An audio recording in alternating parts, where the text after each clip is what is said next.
कभी अविवाहित रहने की बात करता हूँ तो माँ गृहस्थ जीवन के फ़ायदे गिनाने लगती है और उदाहरण देती है श्री कृष्ण श्री राम जी का। उनको समझाने की कोशिश करता हूँ तो वो समझती नहीं। वो बोलती है कि इस रास्ते पे चलने के लिए मना करती है। अध्यात्म के मत देखा करो, मत जाया करो। उन्हें कैसे कन्विंस करूँ? क्यों करना है? माता को, उनको भी समझाना चाहता हूँ कि आप भी देखा करो। जो तैयार होगा वही समझेगा। जो अभी इस फिराक में है कि आध्यात्मिक आदमी को भी अध्यात्म की तरफ से वापस खींच लूं, क्या वो खुद अध्यात्म में प्रवेश करना चाहेगा? अध्यात्म का तो ये है कि यहां जो आना भी चाहें उनका भी प्रवेश मुश्किल है, क्योंकि प्रवेश के लिए बड़ी पात्रता चाहिए। यहां तो ये है कि अगर 100 लोग दरवाजे पर खड़े हैं कि हमें सच जानना है, तो 1-2 को प्रवेश मिलता है। और तुम बात कर रहे हो किसी ऐसे को प्रवेश दिलाने की जो खुद तो प्रवेश करना ही नहीं चाहता, जो बेचारे दरवाजे पर खड़े हैं उनको भी बहका के फुसला के दूर ले जाना चाहता है। उसको तुम कह रहे हो कि तुम प्रवेश दिला दोगे। कैसे दिला दोगे?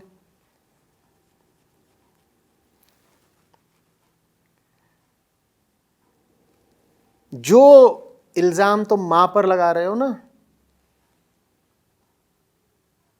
वो इल्जाम सबसे पहले तुम पर लगना चाहिए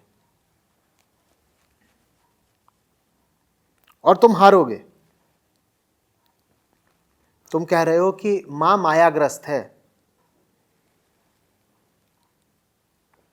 मुझे गृहस्थी के फायदे बताती हैं, कहती हैं आध्यात्मिक किताबें मत पढ़ो, आध्यात्मिक वीडियो मत देखो। ठीक, और तुम जो सुने जा रहे हो ये सारी बातें, ये सब दुष्प्रचार, तुम मोहग्रस्त नहीं हो क्या? तो तुम्हें अध्यात्म से दूर मां के तर्क नहीं ले जाएंगे, तुम्हारा अपना मोह ले जाएगा।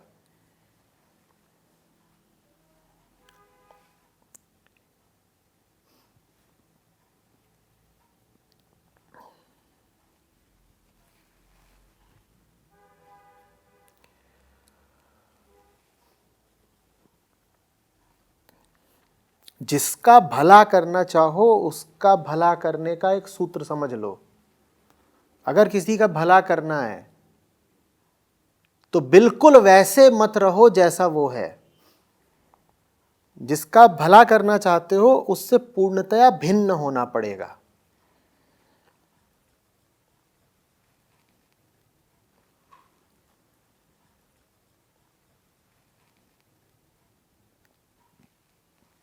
क्योंकि अगर तुम में वही तत्व मौजूद हैं जो दूसरे व्यक्ति में है, तो फिर तुम दूसरे का क्या भला कर रहे हो? फिर तो तुम अपनी जान बचाओ पहले।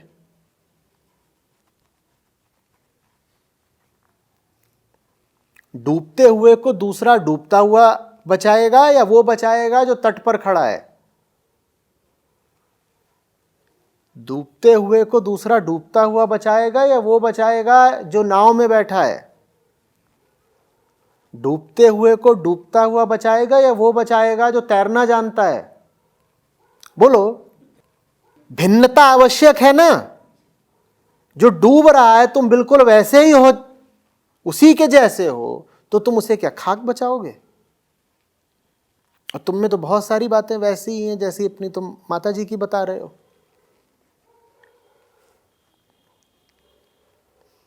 लेकिन दूसरे से पूरी तरह भिन्न होने में हमारा दिल दुखता है। हमें लगता है कि दूसरे से तो हमारा पूरा नाता ही मोह माया का था, मोह माया त्याग दी तो नाता ही नहीं बचेगा। तो नाता बचाए रखने के लिए हम माया को भी बचाए रखते हैं। बात समझना। तुम्हारा कोई दोस्त हो पुराना, जो 24 घंटे गाली बकता हो, फसाद करता हो, दारू पीता हो, चिलम फूंकता हो, तुम्हें अगर उससे नाता बचाए रखना है तो तुम्हें क्या करना पड़ेगा? क्या करना पड़ेगा? और तुम्हें नाता बचाने से बड़ा मोह है। तुम कहते हो देखो इसके साथ तो संबंध एक ही तरह से बन सकता है कि इसके साथ बैठ के पियो, या ये इधर उधर का उपद्रव कर रहा हो, बकवास प्रपंच कुछ कर रहा हो तो करो। तुम भी बैठ जाते हो उसके साथ वही करने, तो नाता तो बच जाता है लेकिन तुम उसकी भी मदद नहीं कर सकते।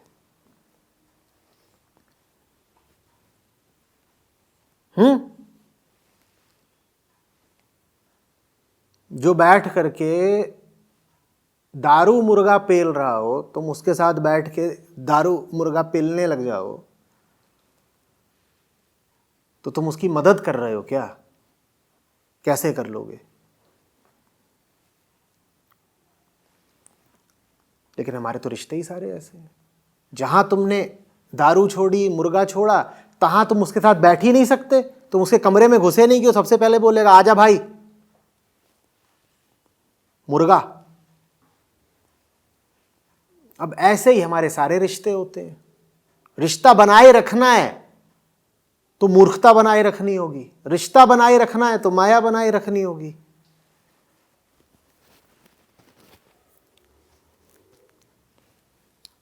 अब उम्मीद की बात बताता हूं। रिश्ता अभी तक जैसा चला है उसको बचाने की कोशिश मत करो। प्रेम इसमें नहीं है कि पुराने ढर्रों को बचा लिया। तुम निर्मम होके पुरानी चीज को टूटने दो, निर्मम होके।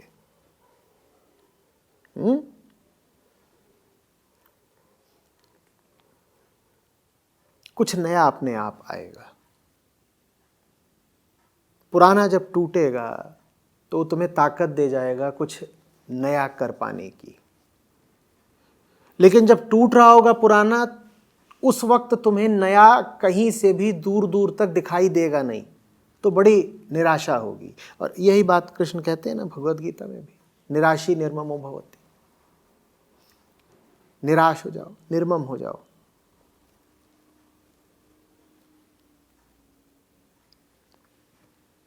बड़ी निराशा उठेगी कि अब तो गया सब कुछ, अब कुछ बचा ही नहीं। लेकिन श्रद्धा इसी चीज का तो नाम है कि जब पूरी निराशा हो तब भी भीतर आस्था बनी रहे कि काम सही कर रहा हूं तो अंजाम बुरा नहीं होगा।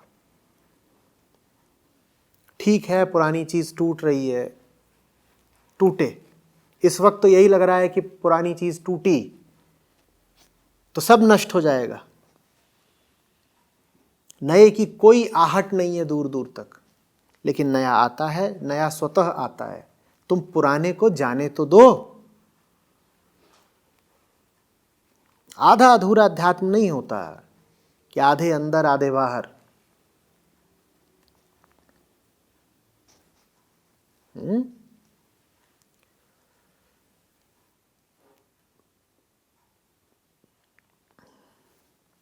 अध्यात्म क्या है? कोई अंधविश्वास है, कपोल कल्पना है, क्या है?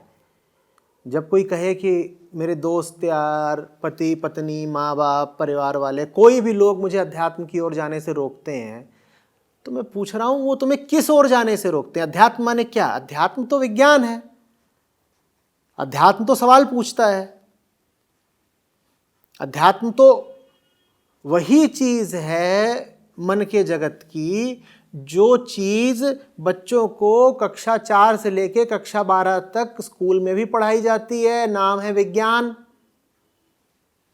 क्या ये सब लोग तुम्हें विज्ञान की कक्षाओं में बैठने से रोकते हैं? तो वहां क्यों नहीं रोकते? वहां भी तो सच ही पता किया जाता है ना। विज्ञान की कक्षा में, विज्ञान की किताबों में भी तो सच ही पता करा जा रहा है। वहां क्यों नहीं रोकते तुमको? गणित की किताब पढ़ने से क्यों नहीं रोकते? गणित में भी तो सच ही पता करा जा रहा है। कह क्यों नहीं देते कि अरे सवाल हल करने की क्या जरूरत है, जो भी उत्तर आए लिख देना, कुछ भी सवाल है पूछा उत्तर कितना है लिख देना 10, और कोई पूछे 10 कैसे उत्तर आया, कहना क्योंकि मैं मां का लाडला हूं, मेरी मर्जी। अरे 10 बस, कोई इस पे सवाल जवाब नहीं हो सकता। ये हमारी खानदानी परंपरा है। पूर्णिमा के दिन पूछे गए सवाल का जवाब होता है 10, वहां काहे नहीं लिखाते? तब घर वाले तुम्हें क्यों नहीं रोकते कि नहीं सवाल सामने आया है तो उसका सही और ईमानदार जवाब ही लिखना है? वहां क्यों नहीं रोकते तुमको? वहां नहीं रोकते क्योंकि विज्ञान की और गणित की पढ़ाई से रोकड़ा मिलता है।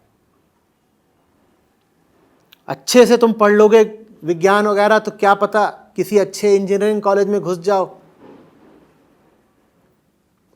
करियर बनेगा, दहेज मिलेगा, नाम होगा, तब वहां नहीं रोकेंगे। लेकिन भीतर के बारे में तुम बिल्कुल वैज्ञानिक सवाल ही पूछ रहे हो कि विचार कहां से आते हैं, भावनाएं कहां से आती हैं, बंदे और बंदे में फर्क क्या होता है, वृत्ति क्या चीज है, वो चलती ही रहती है या बदलती भी है, वो दुर्निवार है या उसका कुछ समाधान है? ये भी तो वैज्ञानिक प्रश्न ही है ना, कि नहीं है? ये सवाल पूछने से काहे घर वाले रोकते हैं? इन सवालों में क्या खतरा देख रहे हैं वो कि रोकते हैं कि नहीं नहीं आध्यात्मिक किताबें मत पढ़ना, वीडियो मत देख लेना। गणित क्यों नहीं रोक रहे? नहीं, गणित भी रोको, और हर सवाल का जवाब है गणित के 10। क्यों है गणित के हर सवाल का जवाब 10? मां ने बताया। क्या जरूरत क्या है प्रयोगशाला में जाकर के फिजिक्स के प्रयोग करने की?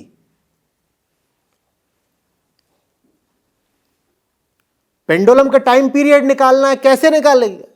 दादी बताना जरा, ये लटक रहा है, हिल रहा है, कितनी कितनी देर में ये पूरा चक्कर मारता है, बताना।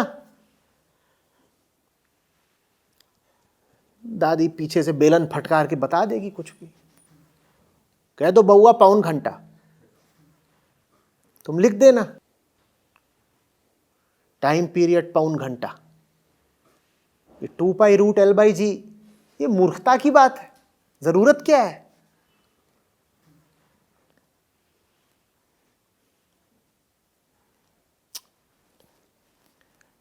अध्यात्म कोई पहनावा है कि तुम्हें पहनने से रोका जा रहा है? अध्यात्म कोई विचारधारा है जो तुम्हें अपनाने से रोका जा रहा है? अध्यात्म विज्ञान है, सच की तलाश है। ऐसा कैसे हो सकता है कि कोई तुम्हारा भला चाहे और तुम्हें अध्यात्म की ओर जाने से रोके? तो जो तुम्हें अध्यात्म की ओर जाने से रोक रहा है निश्चित रूप से वो तुम्हारा शुभचिंतक तो नहीं है। अध्यात्म की ओर किसी को जाने से रोकना ऐसा ही है जैसा किसी बच्चे को स्कूल जाने से रोकना। बच्चे को स्कूल जाने से रोको तो यह बच्चे का शोषण कहलाता है, ठीक कहलाता है ना, कि अरे तुमने इसका बचपना खराब कर दिया, इन नन्हे हाथों को तुमने औजार पकड़ा दिए, इनमें तो कलम होनी चाहिए थी, पेंसिल होनी चाहिए थी। तब तो बड़ी दया उमड़ती है कि बच्चे को स्कूल जाने से काहे रोक दिया। और उसी बच्चे को भीतर की पाठशाला में जाने से रोकने पर कोई दया नहीं उठती।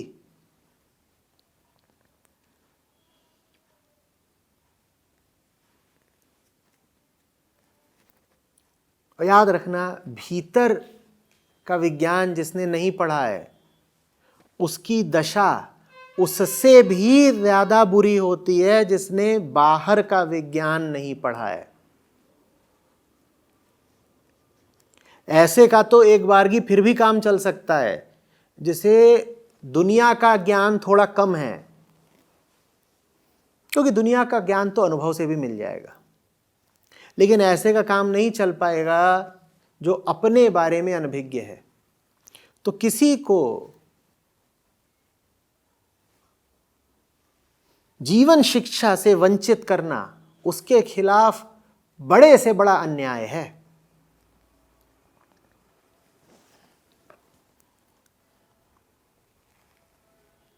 यह अन्याय न बर्दाश्त करना न खुद करना।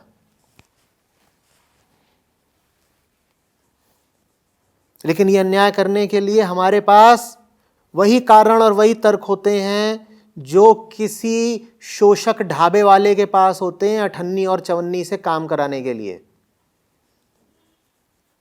ढाबों पर जाओ तो वहां अठन्नियां और चवन्नियां दिखती हैं ना, वो प्लेट उठा रहे होते हैं, वो ग्लास मांज रहे होते हैं, और तुम उनको बुलाते हो छोटू यहां आना, 2 तंदूरी और लगा रहे रहते हैं ना। तुम ढाबे वाले के पास जाओ, तुम उनसे पूछो कि ये बच्चे हैं, इनसे काम क्यों करा रहे हो, इन्हें स्कूल क्यों नहीं जाने देते, तो पता हो क्या तर्क देता है? वो कहता है वहां स्कूल में क्या मिलेगा, ये सब जो कर रहे हैं इससे इनको रोटी मिलेगी। स्कूल में तो फालतू इधर उधर की बातें होती हैं, वो ग्लोब दिखा देते हैं, बड़ी सी गेंद, नक्शा दिखा देंगे, कहेंगे देखो इसमें हिंदुस्तान कहाँ है, और बताएंगे कि राजा अशोक ने क्या करा था, खंभा गड़वाया था कहीं पर, और चाणक्य की चुटिया की कहानियां बताएंगे। अरे स्कूल में तो ये सब फालतू बातें, ये जो अभी कर रहा है इससे क्या मिलेगा, इसको रोटी मिलेगी। तो ये तर्क देकर ढाबे वाला 8 साल की चवन्नी और 12 साल की अठन्नी से मजदूरी करवाता है ना। बिल्कुल यही तर्क दे करके तुम्हें भी अध्यात्म के स्कूल जाने से रोका जाता है कि वो काम करो ना जिससे रोटी और पैसा मिलेगा। अध्यात्म के स्कूल जाने से कहां रोटी मिलेगी, कहां पैसा मिलेगा। ढाबे वाले की तो तुम गर्दन पकड़ लेते हो, पुलिस में भी जाके रिपोर्ट लिखा आते हो, करते हो कि नहीं, कि ये देखिए ये कम उम्र के बच्चों से काम करवा रहे हैं, और पुलिस आएगी इनको ले जाकर के सीधे डाल देगी जेल में। उनको सबसे पहले जेल में डाला जाना चाहिए जो किसी को भी अध्यात्म की ओर जाने से रोकते हैं।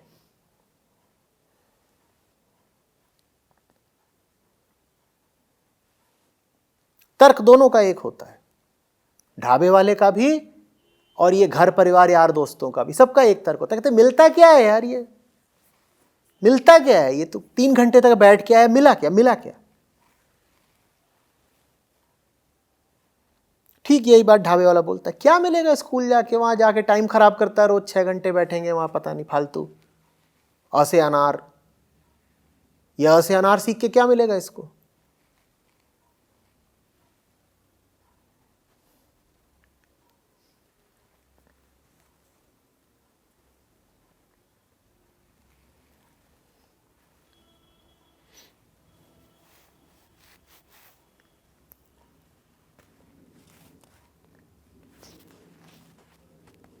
असली बात क्या है, ढाबे वाले को क्या चाहिए,